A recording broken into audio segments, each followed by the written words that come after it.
Charlotte Doyle, Chapter 6. Never mind that my dress, having been worn for 4 days, was creased and misshapen, my white gloves a sodden gray. Never mind that my fine hair must have been hanging like a horse's tail, in almost complete disarray. With all eyes upon us as we crossed the ship's waist to the bowsprit and figurehead, I felt like a princess being led to her throne. Not even the same lowering mist I'd observed when I first came from my cabin could dampen my soaring spirits. Captain Jaggery was a brilliant sun, and I a Juno moon, basked in reflected glory. "Captain Jaggery, sir," I said, "this ship seems to be moving very slowly." "You observe correctly," he replied, ever the perfect gentleman. "But if you look up there," he pointed up beyond the mainmast, "you'll notice some movement. The cloud cover should be breaking soon, and then we'll gain. There, you see," he exclaimed, "the sun is struggling to shine through." As if by command, a thin yellow disk began to appear where he pointed, though it soon faded again behind clotted clouds. From the forecastle deck we crossed to the quarterdeck and then to the helm. Foley, a lean, bearded man, was at the wheel. Mr. Keach, as unsmiling as ever, stood by his side. The wheel itself was massive, with hand spikes for easier gripping. When the captain and I approached, the two men stole fleeting glances in our direction, but said nothing. Captain Jaggery released my arm and gazed up at the sails. At length he said, "Mr. Keach?" The second mate turned to him. "Yes, sir." "I believe," the captain said, "we shall soon have a blow." Mr. Keach seemed surprised. "Do you think so, sir?" "I hardly would have said so otherwise, now would I, Mr. Keach?" The man darted a glance at me as if I held the answer. All he said, however, was, "I suppose not, sir." "Thank you, Mr. Keach. Now I want to take advantage of it. Tighten all braces and be ready with the jigger gaff." "Aye, aye, sir. And bring the studding sails to hand. We may want them to make up for lost time." "Aye, aye, sir." After another glance at me, Mr. Keach marched quickly across the quarterdeck. At the rail bellowed, "All hands! All hands!" Within moments the entire crew assembled on the deck. "Topgallant and royal yardmen in the tops!" he cried. The next moment the crew scrambled into the shrouds and standing rigging, high amidst the mats and spars. Even as they ascended, Mr. Keach began to sing out a litany of commands. "Man topgallant mast ropes, haul taut, sway and unfid." They had men hauling on running lines and tackle until the desired sails were shifted and set. It was a grand show, but if the ship moved any faster for it, I didn't sense a change. The captain now turned to Foley. "1 point south," he said. "1 point south," Foley echoed and shifted the wheel counterclockwise with both hands. "Steady on," the captain said. "Steady on," Foley repeated. Now it was Mr. Hollybrass who approached the helm. The moment he did so, Captain Jaggery hailed him. "Mr. Hollybrass." "Sir." "As convenient, Mr. Hollybrass. Send Mr. Barlow to Miss Doyle. She needs to learn where her trunk was stowed." "Yes, sir." "Miss Doyle," the captain said to me, "please be good to follow Mr. Hollybrass. I have enjoyed our conversation and look forward to many more." Then and there, beneath the eyes of all the crew, he took my hand, bowed over it, and touched his lips to my fingers. I fairly glowed with pride. Finally I followed, perhaps floated is a better word, after Mr. Hollybrass.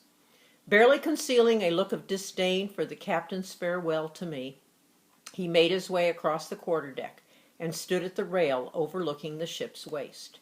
There he studied the men while they continued to adjust the rigging, now and again barking a command to work one rope or another. "Mr. Barlow," he called out at last. "Here, sir," came a response from on high. Some 60 feet above, I saw the man. "Get you down," Mr. Hollybrass cried.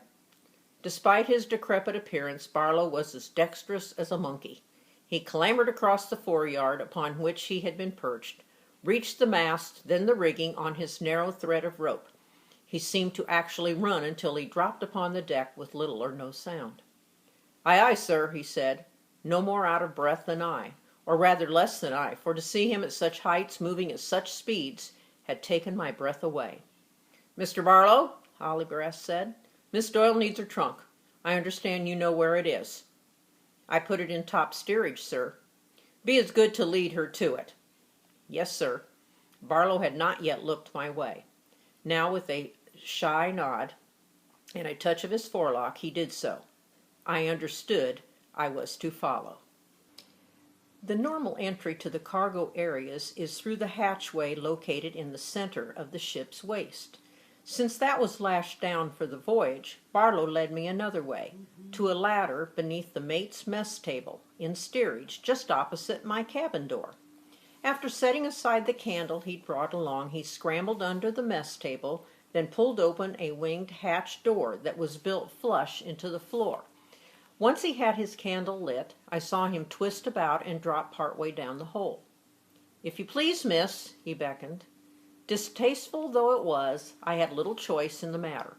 I crawled on my hands and knees and backed into the hole and climbed down 12 rungs, a distance of about 8 or 9 feet. So there's a ladder that goes in a trap door in the floor and goes down to the next deck. "Here, miss," Barlow said at my side, next to the ladder. "You don't want to go down to the hold." I looked beneath me and saw that the ladder continued into what appeared to be a black pit. "More cargo," he explained laconically. "Rats and roaches. And a foul bilge. That's where the brig is." "The brig?" "The ship's jail." "A jail on a ship?" "Captain Jaggery wouldn't sail without, miss." I shuddered in disgust. Barlow held out one of his hard, gnarled hands. Reluctantly I took it and did a little jump to the top cargo deck. Only then did I look about.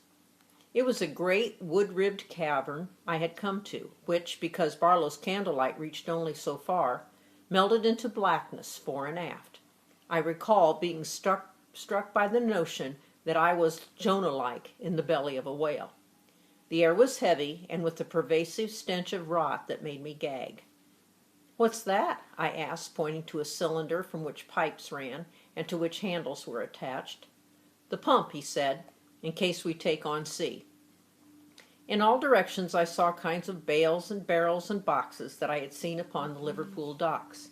The sight was not romantic now.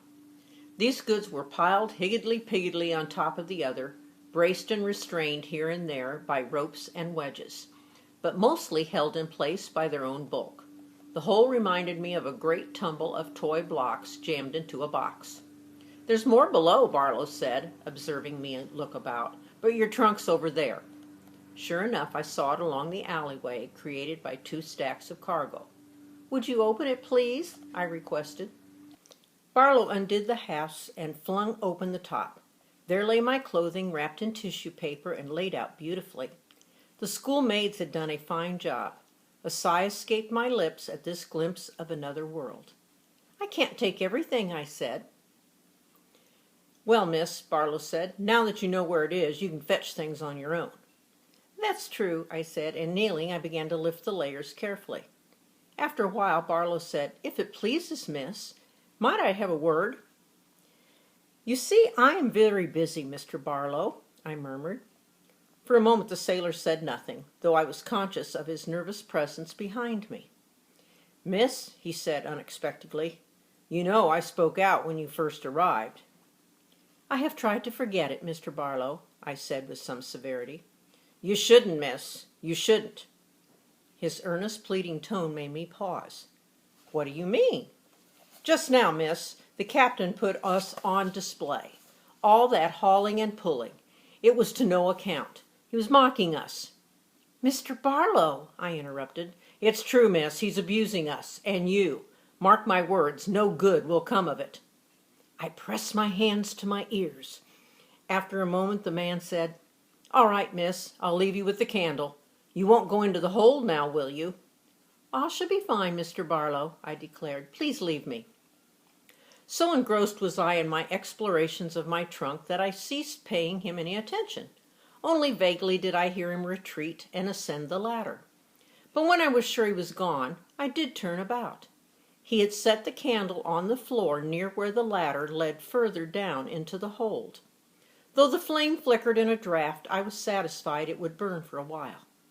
I turned back to my trunk. As I knelt there, making the difficult but delicious choice between this petticoat and that, searching too for a book suitable for reading to the crew, as the captain had suggested, the sensation crept upon me that there was something else hovering about. A presence, if you will.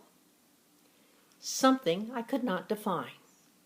At first I tried to ignore the feeling, but no matter how much I tried, it could not be denied. Of course, it was not exactly quiet down below. No place on a ship is.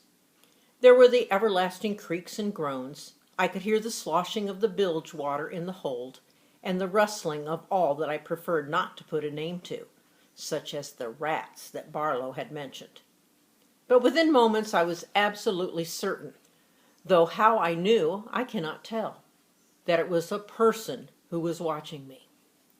As this realization took hold, I froze in terror, and then slowly I lifted my head and I stared before me over the lid of the trunk. As far as I could see, no one was there. My eyes swept to the right, no one. To the left, again nothing. There was but one place to look, behind.